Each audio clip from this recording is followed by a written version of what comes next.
Diqqat, O'zgidromet shoshilinch ogohlantirish bilan chiqdi. Assalomu alaykum hurmatli tomoshabin, tezkor yangiliklardan birinchilardan bo'lib xabardor bo'lib turishni istasangiz kanalimizga hoziroq obuna bo'lib videolarimiz davomida bir dona like tugmachasini bosib qoldirishni unutmang.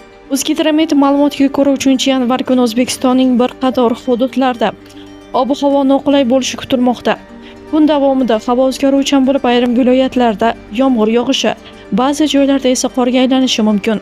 Tuman va shamol kuzatilishi ehtimoli yuqori. Toshkent, Samarqand, Sirdaryo va Jizzax viloyatlarida yomg'ir va tuman kutilmoqda. Shamol tezligi 12 metr/soatgacha kuchayishi mumkin. Kunduzgi harorat 5-10 daraja iliq bo'ladi. Qoraqalpog'iston va Xorazmda ob-havo asosan sokin, biroq tumanli bo'ladi. Kunduzgi harorat 3-8 daraja iliq, kechasi sovuq bo'lishi mumkin. Navoiy va Buxoro viloyatlarida ayrim hududlarda yomg'ir yog'ib, qorga aylanishi ehtimoli bor. Tuman ham kuzatilishi mumkin. Qashqadaryo va Surxondaryoda qisqa muddatli yomg'ir va tuman bo'lishi mumkin. Kunduzgi harorat 7-12 daraja iliq bo'ladi.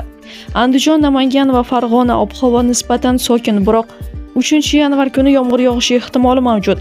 Kunduzgi harorat 5-10 daraja iliq bo'ladi. Tog'li hududlarda yomg'ir va qor yog'adi. Shuningdek, tuman va shamol xavfi mavjud. Harorat 2 daraja sovuqdan 3 daraja iliqqacha o'zgarishi mumkin deyilgan xabarda. Hurmatli tomoshabin, video haqida o'z fikrlaringizni izohlarda yozib, kanalimizni yo'qotib qo'ymaslik uchun obuna bo'lib qo'yishni ham unutmang.